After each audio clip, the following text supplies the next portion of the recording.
qu'est-ce qui a changé concrètement pour toi aujourd'hui? Tout.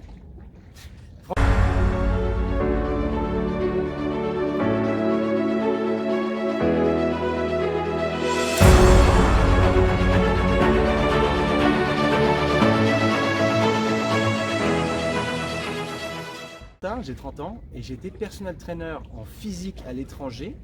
Et du coup, j'ai rencontré Lohan un peu plus tard parce que j'avais besoin d'aide sur mon passage en ligne. Parce que forcément, en étant coach en physique, mais à l'étranger, j'avais pas de BPJEPS. Donc quand je suis rentré en France, je pouvais plus exercer en physique.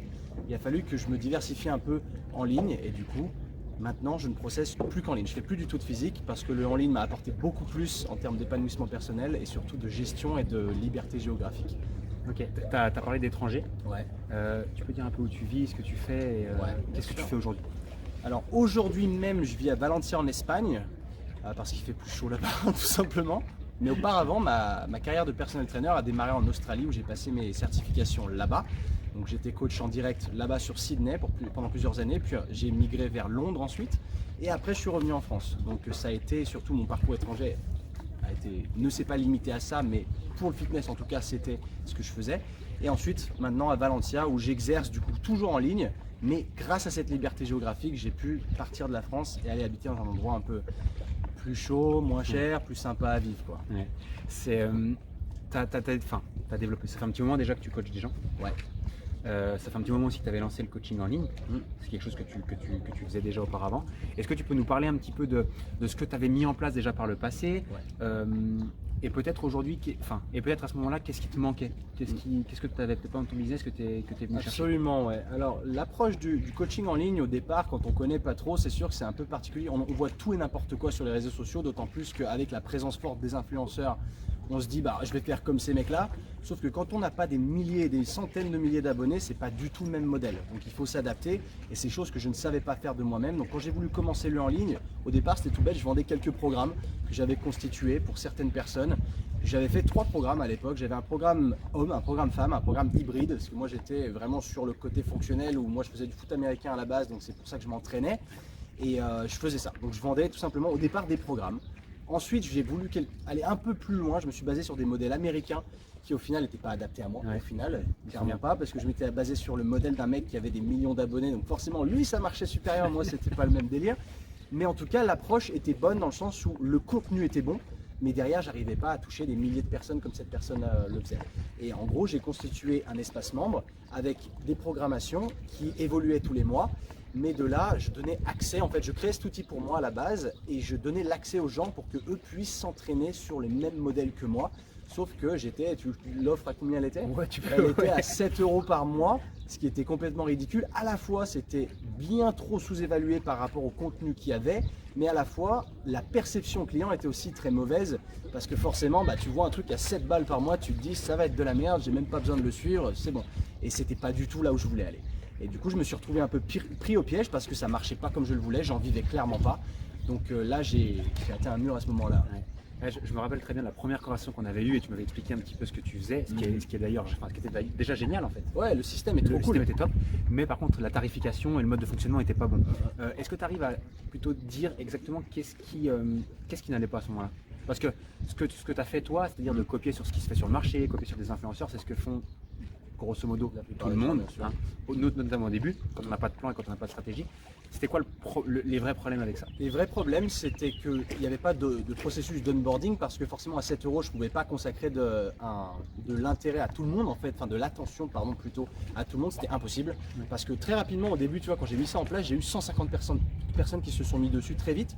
Sauf que malgré tout ça, ça représente du monde, mais 150 personnes à 7 balles, Ouais. t'en vis quand même pas. Ouais. Donc clairement, c'était pas du tout intéressant. Et le problème qu'il y avait derrière, c'est qu'étant donné que j'avais fait un système relativement complexe et qu'il y avait besoin d'un accompagnement, et je ne pouvais pas l'assurer forcément à 150 personnes. Donc les gens ne comprenaient pas vraiment comment ça se passait, ils n'en tiraient même pas tous les bénéfices pour 7 € par mois. Ouais. Et ils finissaient par lâcher parce qu'il n'y avait pas le contact humain et ils ne savaient pas où donner de la tête en fait. Donc ça ne marchait pas et au bout de 2-3 mois, les gens quittaient et disaient bon bah écoute, j'y arrive pas, je comprends pas, laisse tomber. Donc j'arrivais même pas à fidéliser sur un prix comme Netflix, Ouais. donc impossible. Et du coup pour réacquérir sans cesse du nouveau client, je faisais des premiers mois 1 €, enfin du coup je cassais ma valeur, enfin c'était ridicule. Ouais. Mais c'est intéressant et puis surtout vraiment cool d'en avoir pris conscience à un moment donné. Absolument. Et j'en viens, nous on s'est connus fin d'année 2020. Alors, non, fin d'été 2020. Fin d'été. Ouais. Et on a commencé à bosser ensemble sur la fin d'année du coup. Septembre. C'était mi-septembre. Ouais, pour moi c'est la fin d'année. Ouais. C'est qu'ici il pleut déjà. C'est il pas fait faux. qu'est-ce qui t'a poussé à passer à l'action et qu'est-ce qui t'a fait le déclic en te disant tiens je vais bosser avec Lohan? Ouais. Alors j'avais commencé à me renseigner un petit peu sur les approches, de me faire accompagner. Déjà, je me suis dit j'ai besoin d'aide, je suis clairement une tanche, hein. Je sais faire la programmation, je sais faire tout ça. C'est du contenu de qualité parce que j'ai monté une plateforme qui aujourd'hui a plus de 400 vidéos. C'est monstrueux et c'est continuellement mis à jour, donc c'est du travail en plus de ça. Mais le problème, c'est que pour acquérir du client, j'ai été une tanche. Donc clairement, si tu fais tout ça à vide, tu tires à blanc en fait. Tu n'as pas de rentrée d'argent derrière, tu ne peux plus l'assurer. Donc étant donné que tu n'en vis plus, tu y accordes encore moins d'attention. Ouais. Donc là, c'était un peu la spirale infernale. Donc j'avais commencé à me renseigner sur me faire accompagner j'avais des potes influenceurs, etc. Comment en fait, j'ai pris 2-3 conseils dans ta gauche, j'ai regardé du YouTube. J'ai essayé au départ de le faire moi tout seul. Ça n'a pas marché, ça n'a pas trop porté ses fruits. Et je m'étais renseigné sur des gars qui proposaient des accompagnements, etc. Jusqu'à ce que je tombe sur une Lohan qui était justement lui spécialiste de l'accompagnement des coachs sportifs. Donc du coup forcément ça me touche totalement parce que clairement j'aime bien cette approche-là. Le fait que tu sois spécialisé, je prends toujours la référence de quand tu es une femme enceinte et que tu veux t'entraîner, est-ce que tu prends le coach qui fait tout ou est-ce que tu prends le coach qui fait que les femmes enceintes? Donc ça a été ça. Au début je me suis rapproché de mecs qui voulaient m'accompagner mais qui faisaient tout. Ouais, petit hélico qui va bien. Pas.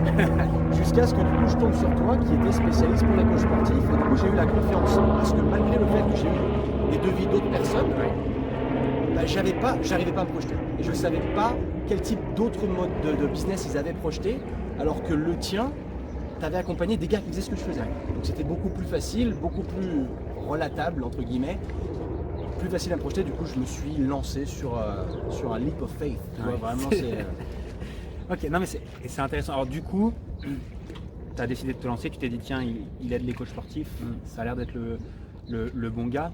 On a démarré ensemble du coup, comme on a dit, en septembre 2020. Vers septembre, ouais. Ça fait un peu plus de 6 mois qu'on bosse. C'est ça, ensemble, ouais. que tu as mis en place un peu les différentes stratégies qu'on propose. Qu'est-ce qui a changé concrètement pour toi aujourd'hui? Tout. Franchement, je regrette pas une seule minute parce qu'au début, forcément, tu as l'approche d'un prix, tu te dis merde, alors il faut que je le rentabilise ce prix forcément. Donc, étant donné qu'aujourd'hui, j'en vis même pas et que je dois payer ça, je me dis bon, comment on va gérer le truc? Au début, c'est compliqué, mais c'est à toi de passer à l'action. C'est ça qui est le truc, tu décides de passer à l'action, tu payes le tarif, tu mets de l'argent, donc tu investis sur toi-même et de là, tu mets en place le plan d'action que tu as du coup donné à travers ta plateforme. Et de là, petit à petit, tu construis. Au début, c'est long, parce qu'au début, il faut tout mettre en place. Donc, tu commences un peu à être frustré, tu te dis putain, merde, et tout, comment je fais, j'arrive pas. Jusqu'à ce que tu comprennes, et grâce à toi qui m'as accompagné sur le plan personnel aussi, du coup, à ce point-là, sur des plans réguliers, j'ai pu me rendre compte des erreurs que je faisais, des choses que mon business avait besoin pour fleurir. Et c'est là où on a complètement changé l'approche, dans le sens où moi, je voyais pas comment parce que je voulais faire de la masse, parce que je voulais plus faire du one-on-one. Parce que le face-to-face, ça me gonflait. À savoir, quand je faisais du coaching déjà en physique, je faisais jamais de face-to-face, que ça me gonflait. Je faisais du small group déjà à l'époque. Et je savais pas qu'en ligne, on pouvait faire du small group. Quand je dis small group, je parle pas de faire un zoom devant des gens. Je m'entraîne pas devant des gens, au contraire. Mais j'ai trouvé que, c'est grâce à toi déjà cet aspect-là, parce que moi j'étais coincé entre je veux faire de la masse ou alors il y a du one-one, mais c'est la seule solution. Je trouvais rien au milieu. Et du coup, grâce à toi, on a mis en place ce système-là d'avoir des petits groupes de gars qui ont la même dynamique, qui sont like-minded, qui ont les mêmes objectifs plus ou moins, et qui du coup peuvent bénéficier de l'expérience des uns et des autres pour eux-mêmes progresser davantage que s'ils étaient sur un plan one-one.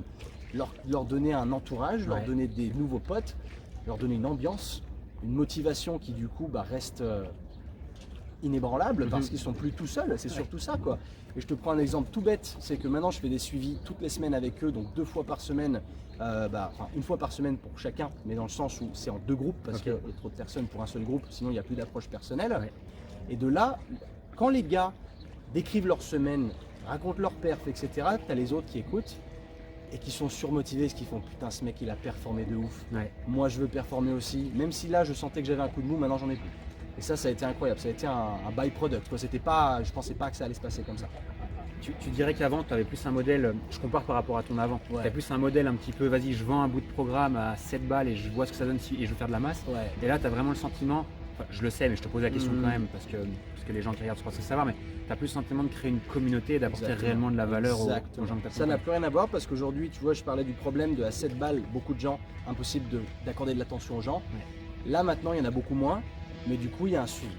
Ce qui fait que les gars, ils sont onboardés sur l'application, sur la plateforme, et je leur explique tout.